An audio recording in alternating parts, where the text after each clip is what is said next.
আমরা মহান সংসদের কথা বলি। মহান সংসদে সব সময় মহান কাজ হয় না মাননীয় স্পিকার।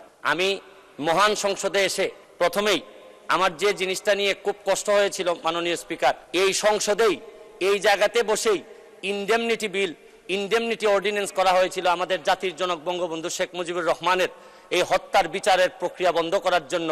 এই সংসদেই বসে, এই মহান সংসদে, মহান সংসদকে কলঙ্কিত করেছিলেন এইখানেই বসে সংসদ সদস্যবৃন্দ। একটা জিনিস পরিষ্কার করতে চাই মাননীয় স্পিকার, আমরা যারা স্বতন্ত্র নির্বাচিত হয়েছি আমাদেরকে অনেকেই জিজ্ঞেস করেন যে আমাদের অবস্থানটা কি।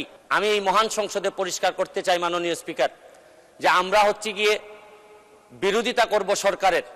আমি ব্যক্তিগতভাবে বলতে পারি বিরোধিতা হবে সরকারের, কিন্তু একটা বিষয়ে আমরা এক অভিন্ন, মুক্তিযুদ্ধের সপক্ষ এবং বঙ্গবন্ধু শেখ মুজিবুর রহমানের ব্যাপারে আমরা এক অভিন্ন। এই ব্যাপারে আমাদেরকে আলাদা করে দেখার কোনো সুযোগ নাই মাননীয় স্পিকার।